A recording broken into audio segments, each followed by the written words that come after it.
The other band? Yeah. Okay. It's there. And other than that, I think they've got a bit of keys. This is keys. Use my one.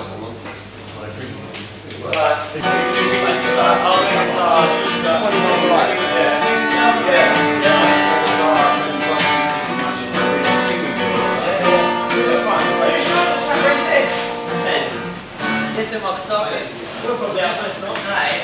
Hello, bro.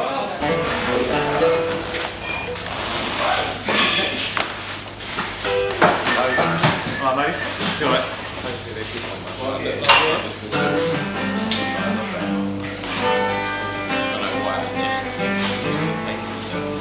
Yeah, no, I think about the tables. Just a bit lost in front. Yeah, definitely affected people. Definitely, no, I thought that worked better last year. So last year?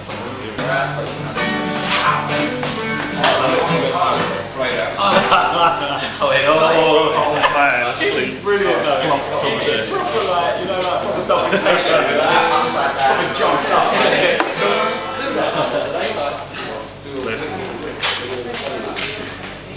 Oh, it's got to get on the radio. They ain't got time.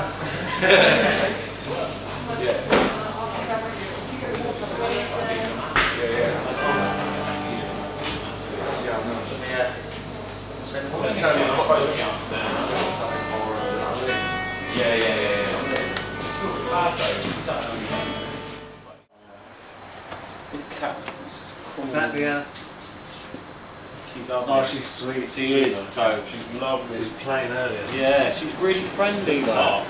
Such a good nature, like. Where is she? Come on, girl. Come do toe.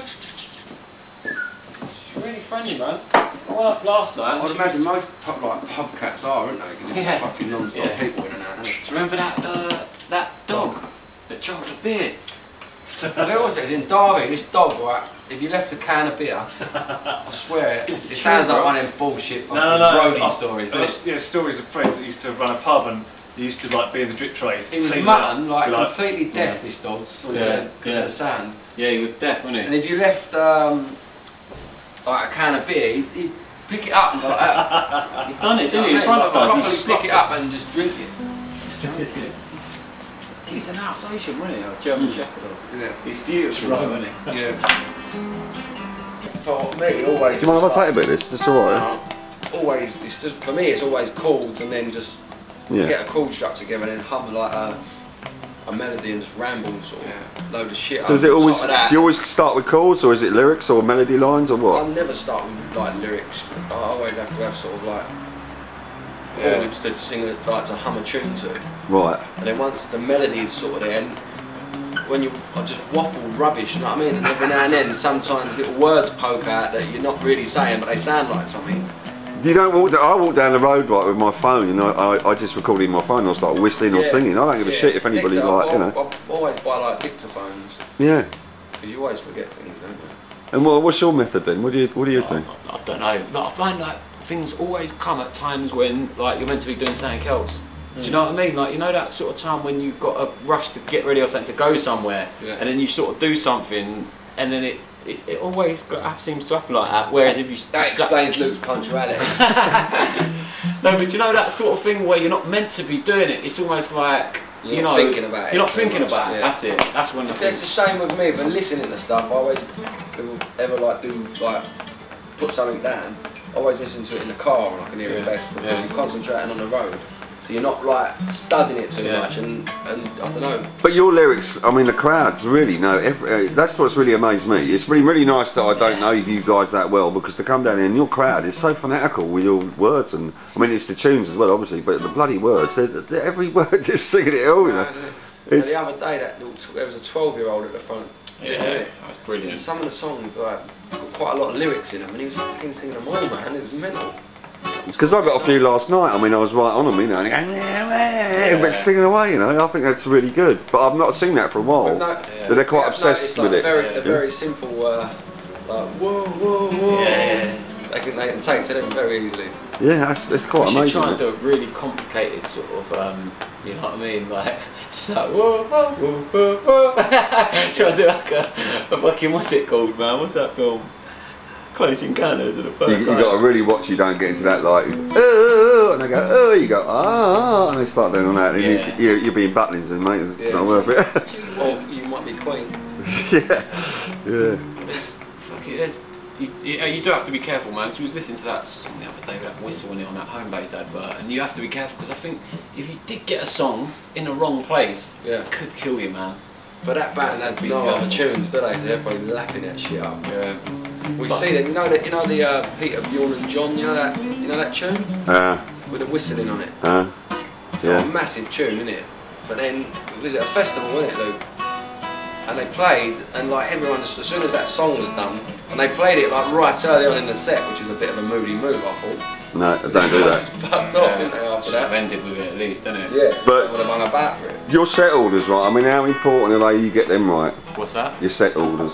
Yeah, they are actually really important. It's like last night was changed from the night before, wasn't it? And you can it make ain't or just break a that, gig. like definitely fucking the flow of it. I think the crowd was kind of wicked last night anyway, weren't they? But sometimes you can sort of go too much and put sort of like you want to give too much, and then you ruin certain things by doing too many songs, or you know what I mean? Songs don't stand out for that reason. Do you know what I mean? Less is more, isn't it? Are you conscious that your set might be too long sometimes, and you're going to kind of go over the edge? I do think it was a bit long the other day. Like I'm just this acoustic sort of thing. But I think like now what we've got here now condensed. We was playing about 21 songs. Yeah, it's quite a lot. That's fucking. How long did you think you played for on Thursday night?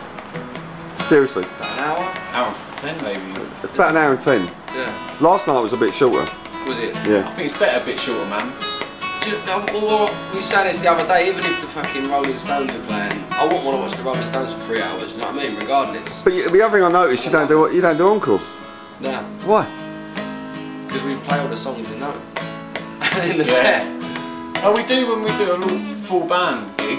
Yeah. But just because it's acoustic, it looks a bit naff, doesn't it? Sort of an encore acoustic, I think. I know it's more precise just to do it the way you do it, and then you're off. You know what I mean? Yeah, it's finished. It's rounded, yeah.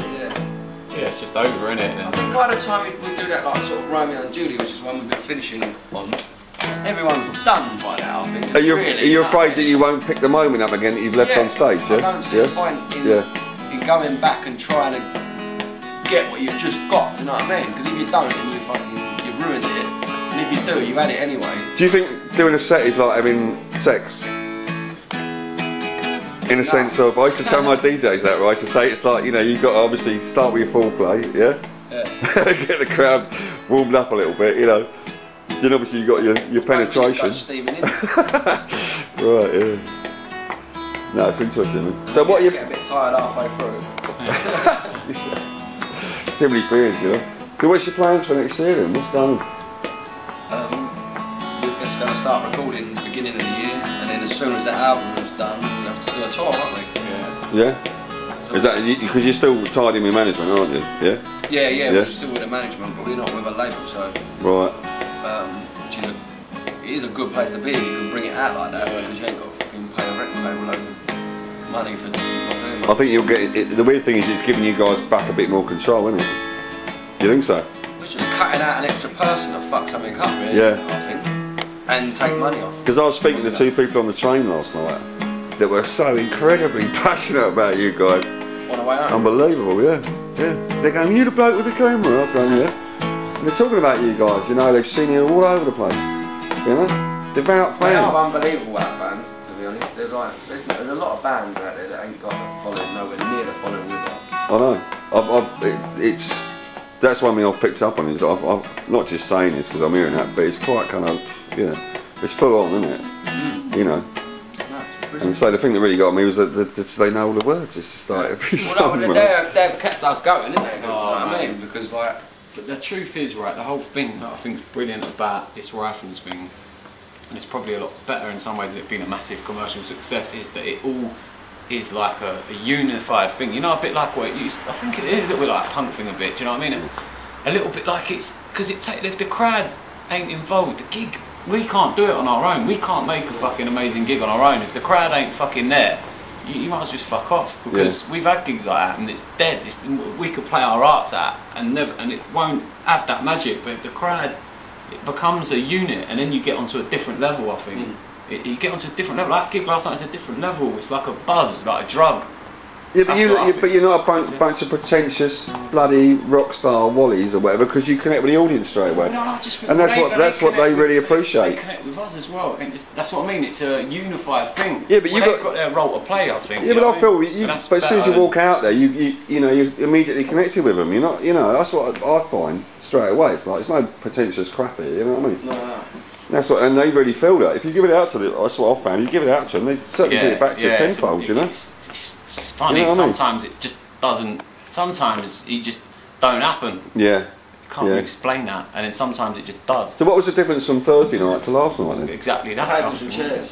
Yeah. Well, it's little elements. I'll give you that. I think that has a big part to play. But then, but then the set list. Sounds like a title for a song. There's elements, but then at the end of the day, it's speculating, isn't it? I thought Thursday night was a more laddish audience, and last night was a more mixed audience, and you got kind of a more friendly sort of better vibe, wasn't it? Like he was in a pub playing the songs like me last night, and everyone was sort of like joining in and singing along. That's exactly what happened.